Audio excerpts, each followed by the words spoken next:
I'm sitting here with my good friend Marco Carocari, sipping Cosmos.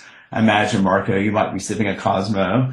And Marco, you are going to read a short story from the Saints and Sinners anthology from last year's anthology, but you also were just nominated for this year's anthology, which is exciting. I'm excited to hear it. Tell us a little bit about it. Thank you.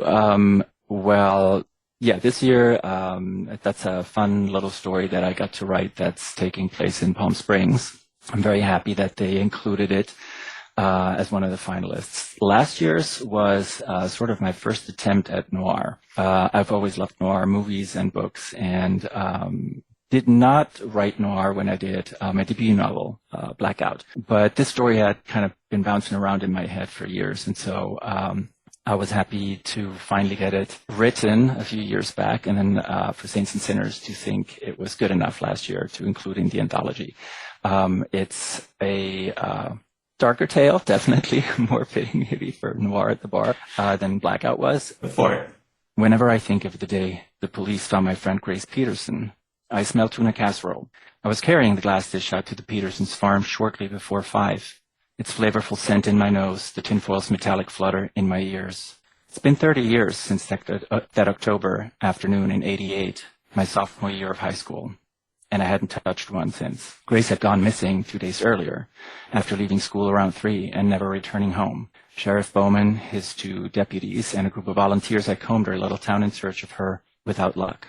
As I approached the Petersons' humble old farm with its 2 medium-sized barns, the setting sun doused everything in a warm golden hue.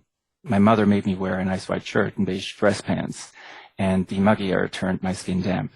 Dirt and pebble crunched under my blue sneakers, and gripping the casserole tighter, I averted my eyes as wind like a hot breath of dust ruffled my blonde tousled hair. I'll never understand why people send food during times of crisis.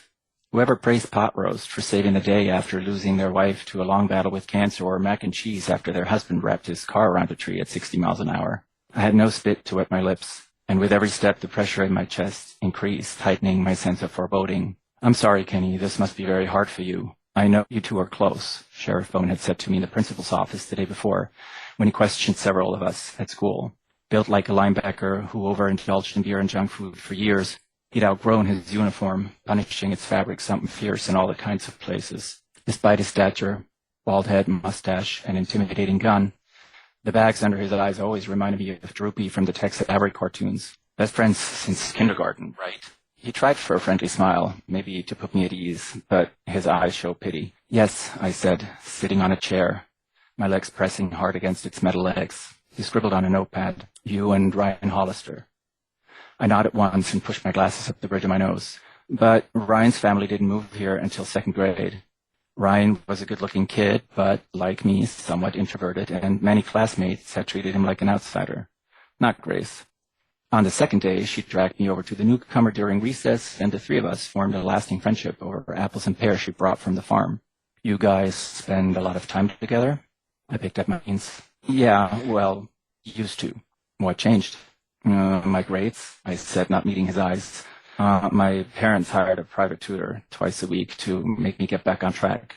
"Nothing wrong with them wanting you to succeed," he said, nodding, "but I see how that doesn't leave much time for your friends." "Did you see Grace yesterday?" "Between classes, around 2. "Did she seem different to you at all?" I shrugged. "No, well, maybe kind of upset, but she said it was nothing." I didn't tell him I knew she lied, but not why, and that it hurt my feelings.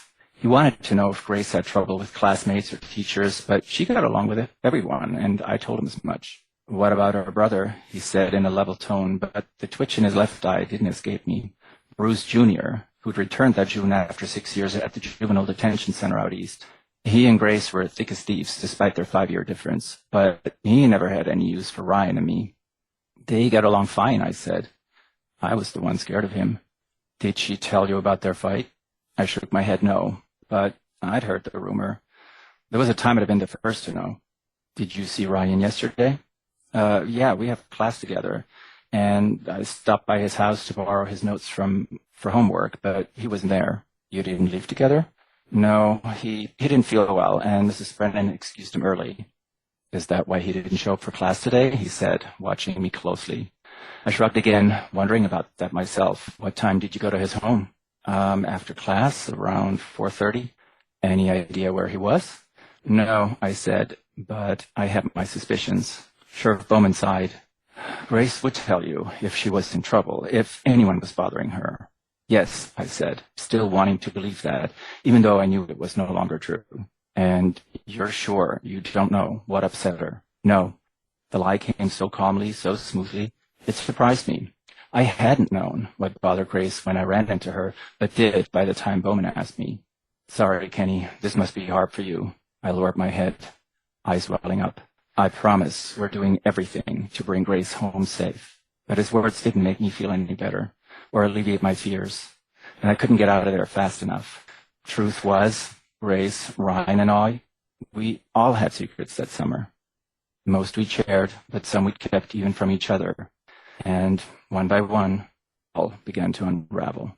That was great, Marco.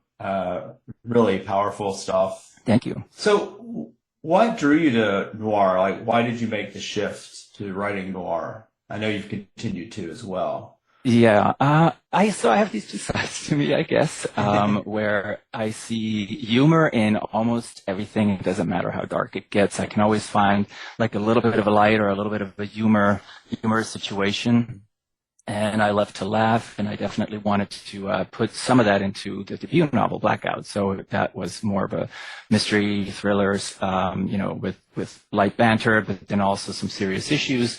And at the same time, I have these very dark moments when my mind goes to completely different places. And I felt like, that actually needs room too. So the short story Grace is definitely one of those where it just gets a little darker. And I was looking for closure, but not a happy ending.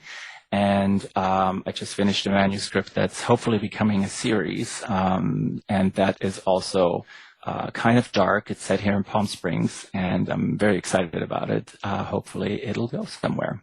Agents will let me know, I'm sure. Excellent. Yes, it's a great manuscript, so I'm super excited. And Thank you. And darkness doesn't seem very Palm Springs, but it is with all that sunshine. Yeah, Palm Springs isn't. It's not all sunshine, cocktails, and Sinatra parties, although that's what people see. There's a pretty dark underbelly to Palm Springs, which is fun to write about. Yeah, oh yeah. Well, speaking of dark underbellies, Joe, what's going on? What's going on? Yeah.